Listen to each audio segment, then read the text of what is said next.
They said no house help ever lasted in that home. Not one. The gate was a statement, the villa itself a masterpiece of modern architecture. But inside was a war zone. At the center of it all was Madame Clarissa Nwokedi, stunning, elegant, and deadly with her tongue. Her words could slice like broken glass.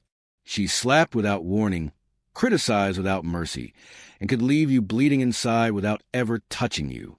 In just 6 months, she had chased away 10 maids. Some left crying before dawn. One leapt over the back fence barefoot. And then came Ifeoma Okoye, dark-skinned, soft-spoken, arriving with nothing but a faded handbag and a determination you could see in her eyes. She wasn't there to please anyone. She wasn't there to run. She had a sick son at home. She had nothing left to lose. And she carried a weapon Madame Clarissa had never seen before, unshakable patience. The villa sat on Marina Crescent in Victoria Island, the kind of place people slowed down to admire. The gates were glossy black, the driveway spotless, the cars shining like they'd been waxed by angels. But beyond the glamour, the air was heavy. Staff moved like ghosts, avoiding eye contact. Even Mama Beezy, the chef who once cooked for governors, walked like the wrong step might cost her job. That fear had one source, Madame Clarissa. At 35, she looked like a woman cut from a fashion magazine. Tall, golden-skinned, always dressed like she had a red carpet to attend. Even if she was just stepping into the garden, her perfume lingered long after she left the room. Her words lingered even longer. She didn't request. She commanded. She didn't discipline. She humiliated. And when she spoke, it was law. When Ifeoma arrived, nobody greeted her. The housekeeper simply pointed at a mop and muttered, "Start with the marble floors. Madam's coming down." Ifeoma said nothing. She tied her scarf, dipped the mop into the bucket, and began. In her mind, she repeated the same mantra. 3 months. Just endure 3 months. Enough to cover Chijioke's hospital bills. She was still wiping the rug when she heard it. The sharp rhythm of heels on marble. Click, clack. Click, clack. Then silence. Ifeoma looked up.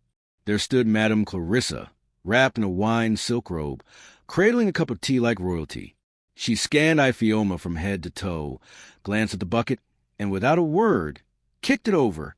Water spilled across the freshly cleaned tiles. "This is the 3rd time this week someone has blocked my walkway." Clarissa said coldly, "I'm not in the mood. Clean it again." Ifeoma bent down, slippers soaked, and mopped without protest.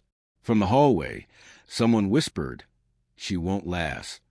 But Ifeoma had endured worse. Hospitals, debt collectors, cold stares from doctors. This wasn't new. She was silent fire. By the 3rd morning, the staff noticed she still hadn't cried, shouted, or stormed out. But Clarissa wasn't done. She mislaid Ifeoma's uniforms, forcing her to wear her own faded wrapper. She spilled red wine on the white rug on purpose.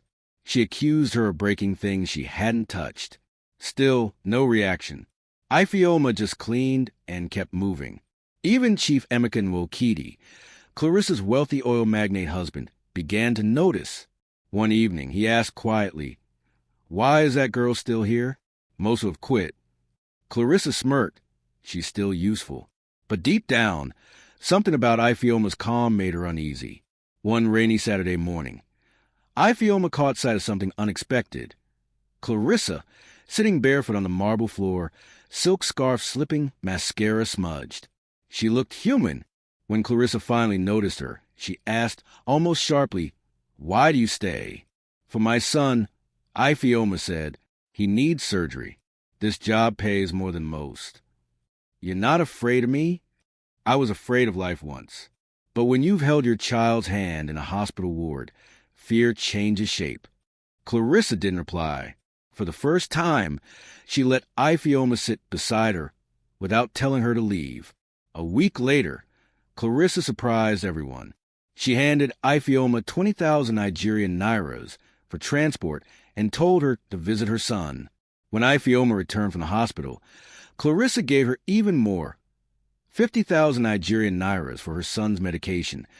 Clarissa asked Ifeoma how is her son's health. Soon after, She invited Ifeoma to a women's luncheon, introducing her to a doctor from a children's health foundation. That connection changed everything.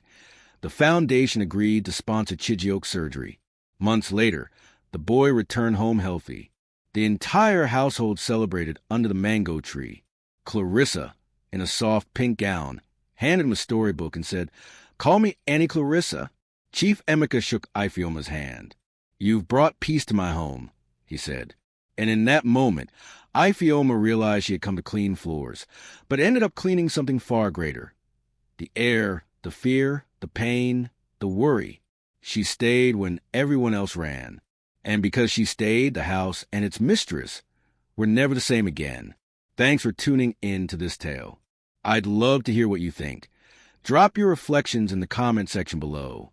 What message or lesson did you take away from the story? Feel free to pass the story along to friends and family. And don't forget to hit the like button if you enjoyed it. If you haven't already, make sure to subscribe so you won't miss the next story. Until I return with another captivating tale, stay inspired.